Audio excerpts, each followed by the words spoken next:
Hello, everyone. The man on your screen, you may know him. He is the sponsor of our Pet of the Day segment on Facebook and Instagram. Great to see you here. Alan Schmidt, Hero IT Consulting. You do so much, but one of your passions is protecting children, right? Absolutely. It's all about protecting the kids. They're the future. Many song lyrics have been written about it, and they're all true. That's Yeah. one of my passion projects is making sure that, parents are educated and the kids are safe. Yeah, and that's perfect because you are an expert in IT and technology, and that's how these quote predators are getting into our home. I sent you a story a week ago. Michigan State Police arrested a guy for meeting an underage girl on some site called Omegle, or I've never heard of it before, but apparently it's out there. And what is it an app? Is it a website? What is it? The initial Omegle website was simply a place you could go, log on with your camera, and get paired up with another person's camera, and you could talk. It just popped two cameras up, yours and theirs, and you chat. The initial original Omegle website has been shut down, but many other clones have popped up.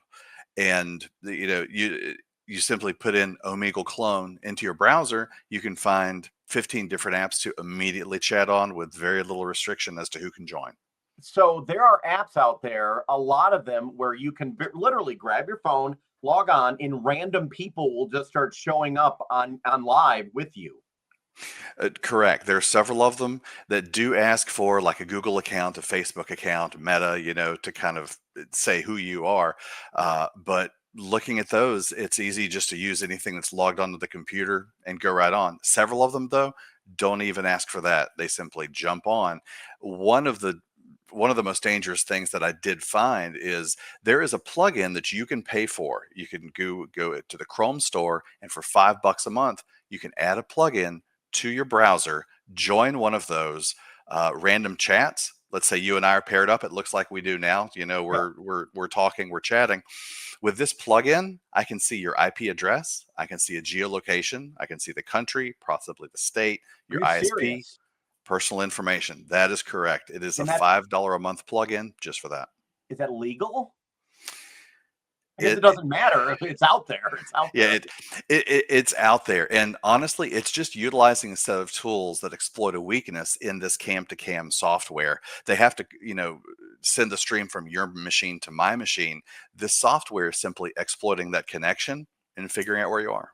Wow. So you're telling me okay, so there's apps out there where anyone you can get on your phone, random people will pop up live and you can talk to random people, but you can also get a plugin for $5 that person then could track my exact location. It'll be a generic location. It could be, depending on how big your service provider is, but they Yeah. can certainly give you a country, a state, and a general area probably within a couple hundred miles, just knowing how those addresses are, set up. And it can get any other information that you've put into the stream as well. So another reason to put in less means people get less. I've never used it, but I hear Tinder. That's where people go for dating. And there's a picture that comes up, and you swipe yes, you swipe no. And then another random person's picture comes up. You swipe yes, you swipe no. Is that kind of like this, but with video, live video? It is. It's live video, and I will say, not to encourage Tinder, being married for No, 21 it's years, fine. I met my wife but before it was popular on AOL. I met her on AOL back in a long time, in 2003, maybe. That's mhm, how we found each other. So, and that's how most people find each other nowadays. And so there's nothing true. wrong with it at all. Oh, true. You're telling our age. I was on AOL as well, exact same time. So we met at the gym, but it was Yeah. our closest local hangout. But absolutely, it's just like that. You can find multiple people's cams, swipe through them, yes, no, talk to whoever. They can, swipe off of you and end the connection. Okay. So it's amazing how fast and easy and accessible it is. Is there an age limit? I know that doesn't mean anything, but the companies might say it. I know it doesn't mean anything, but Right. They will say it. They have a little checkbox at the bottom that says, I am over 18 and I agree to your terms of service. And if you don't check it, you don't get in. But as soon as you check it, you get in. There's no other age checks on these. You don't have to verify with a photo ID or government ID or any of the above. It's a checkbox and you get in. I'm 50 years old now. Am I out of it? Because I didn't know that these apps existed. Is this really popular? Wildly popular. You sign on to one of them. There's one popular one called Azar is what it is. Wow. It's even if you just go to the splash page, it just says right there, oh, look, 313 people or 313,000 people are chatting right now. Click to join. There's several of them that are the exact same way. They show a splash Yep. page, how many people are online, and they pressure you. Get on now. Go find a chat. Meet people like you. They want to listen. I'm looking right now to know how this is going to work. Okay, I can bring it on screen. This is it right. I don't know if you can see it or not. Again, Um, yeah, 300 and I don't know if this is real, but 386,000 people. That I never knew these existed. So literally, it's like a ramped up Tinder, and they're supposed to be not for children, but there's really no way. I mean, if my 12-year-old wanted to get on this, she probably could easily. I'm assuming. absolutely. And right there where you are 3 clicks away from video chat. You click once to log in, once again to authenticate through like Google or Gmail or Facebook, and then another one to start your video. Nope, right there. Oh, so Mhm. it can automatically use my Apple ID, my Facebook, my Google, and then boom, I'm in. Right, and that's more data collection right there too. Yeah, It's not just a username and a password. I could be, uh, you know, fighter pilot 605 with a password of 1234 back in the day, like when we were on AOL. But yeah. now you simply click one of these IDs, go right in. They get your ID, they get information about you. It's usually name, location, and then you can provide gender, age, personal preferences, and they keep those, they store those, and a lot of them sell those. I had no idea. So then I always worried, and you as an IT expert, you're probably really concerned too. When anything connects to my Google, I'm worried because then I go to my Google and it says these apps are allowed to have access, and I do not like them because who knows what else they have if they're tied to my Google? What else can they get into? Very good point. I try to go through and do housekeeping once a month if I can, just to Yeah, make sure that I haven't tied it into a game or a service or something else that, these websites you'll go to, they'll pop up, hey, click to continue. You go ahead and, well, I want to post about this thing on, the Whirlpool forum because I need a part for my washer. You yeah. get in there, but it stays connected and that info is still out there and connected to your account. So absolutely, it's time to clean house and see what's still connected to your accounts. Wow. So as a parent, the best thing it sounds like to do is this an app that would have to be downloaded on a phone? So if I'm a parent, keep an eye on my kid if they have phones, keep an eye on the phone, literally inspect the kid's phone. Absolutely. There are a number of ways to do this, because the way we saw it, we're coming from a PC perspective, open up the website and go. You can still do that on a phone or on a tablet Yeah, and open the app there. They're going to try to push you to the app though. of So course. that's one thing to do is definitely double check your apps list. Just open up the apps list, like on the iPhone, it's, all the way to the right. You've got the full apps list. Same thing with Android. Just look and see which apps are there. I had recently made some posts about Vault apps as well. Parents need to be concerned that their kids are hiding these apps Yep. inside other Vault apps like Calculator Plus. We've Yep. talked about that and how dangerous these are. So, Right. number one thing is to make sure those apps simply aren't on the phone. If possible, either block them or use some type of a content manager to simply keep them off the phone and not, don't even give them a chance to install them. Do you know of any, and later you can message me and I can put it out for everyone, that if my child or any child has a device that I can make them put a content manager, something where it mirrors everything they're doing that I can see, like that it not a like a key logging, but I know everything they're doing. That exists, right? Is that what you're talking about? Right, those do.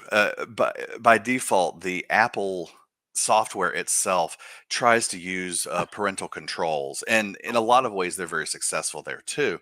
Okay. It's when your child has their own Apple ID that is unmanaged by a parent account, when you get really, they're making decisions and they're downloading things without you looking at it.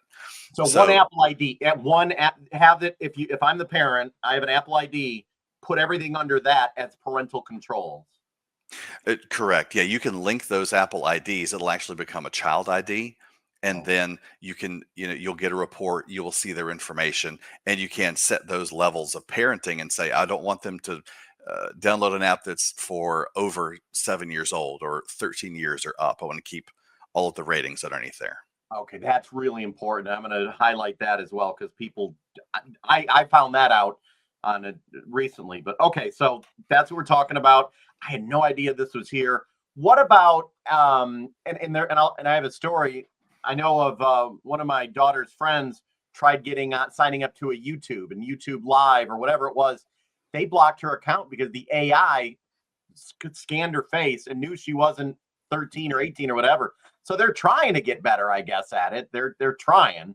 Um, but there's really no way if a kid wants to sign up to Facebook, well, they don't do that really, but TikTok, Right. whatever, they're going to get in there, right? They're going to sign up for it. Right. If they have unfettered access to an email account, to a phone that had or a device that has a phone number, and you don't get any, reports or notifications when they receive texts or emails, th- eh, what's the difference between an 8-year-old doing it and a 26-year-old doing it? Absolutely nothing. It's Yeah. those controls that have to be put in place. Again, unfettered access means they're going to be signing up for it. Yeah.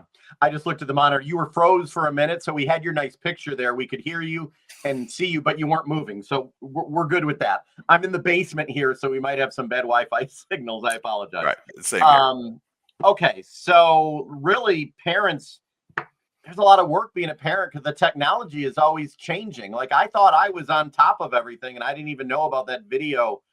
What other suggestions from what you've looked at over the last few days, last week? What advice would you have? Well, number one, you already brought up is that parent control. If it's the linked Apple IDs, or we've got a partnership with Bark, the Bark phones. Bark also has some great parental control software that when you open an account with them, you can control those Android devices a lot more closely, get the reports and look into what your child is downloading, doing, and so forth. In having the talk with the kids too, it's always important to be upfront and tell them why these people want to get their information. They want to get it, they want to sell it, they want it. Your child's identity is worth money to these people, and it's kind of tough to explain that abstract information to a 7-year-old or an 8-year-old. But at the same time, it's important for them to know that the more information they give these applications, the more is going to be given out. And then they're going to come back for more and more. So it's important to understand that, like, there's stranger danger. Don't talk to the person just asking for your name on the street. It's also important to recognize that those strangers are out there on the internet also asking for that information. Absolutely. And I'm going to have you send me, do you have a link or that you, for the Bark that people can sign up? I do. Okay. I'm going to put that in this. If you're watching right now on Substack, this is a newsletter. I'm going to put the link down below. So yeah, wow. I said we would talk many, many times. This is just one. I appreciate you doing this. And if anyone has any questions for you, they can message me and I can throw them your way, I guess. Yep, absolutely. You can have my website also in one of these links. I've got right on there. Schedule some time with me. Oh, Reach nice. out. I'm on a lot of the major platforms, and my website has a scheduling tool. Okay. If you want to meet, if we can, if it's a parent talk one-on-one, if it's a school, a church, a civic organization, more than happy to meet with and talk with anybody out there about child safety. Question I just thought of for your business, what you do. Can you also help businesses when it comes to secure? And I know some people may not like this, but some companies don't want their people on certain things. But can you control a system, like go to a company that it maybe has 10 or 12 employees and you don't want them to download these apps, and they don't know how to do that? Can you set a system up like that where it cannot bring it, where it will not let me download maybe dangerous apps? You can set that up. Absolutely. Yeah, Okay. that's going to be, a lot of border security there at that, the old term would be the firewall, let's set up Yeah. the firewall. But that's what it is. It's content management, what's coming in, what's going out, and really tightening that up, number one. And number two, working with the employees to know why they shouldn't and what they shouldn't do. Okay. So And you can do that. absolutely. Yeah, I've, Okay. I've worked with many employers talking with the company about that and just setting those terms of service out there. You're employed here. This is what we expect you to do. This is the internet acceptable use policy. This is why we want you in here, and we want to keep everybody safe, keep the company safe, and kind of put a little bow on it. That way, if questions come up, we point to the policy and we talk about why these things are unsafe. So it's not just the multi-million-dollar companies that can afford this. You can even help a company with 8 or 9 people. You could come in and help them. Absolutely. Yeah, Okay. that security is for everybody, and there's something available at every level, from the very small businesses to tens of thousands. Cool. Because all it takes is one wrong click, and the Exactly. company could be in big trouble. Okay. Well, I appreciate. I'm going to have you on again. Thank you so much, and I'll put your website, everybody, here. But have a good weekend. We're getting close to the weekend. Thank you so much, sir. Awesome. Hey, Dave, thank you. Always a pleasure to be on.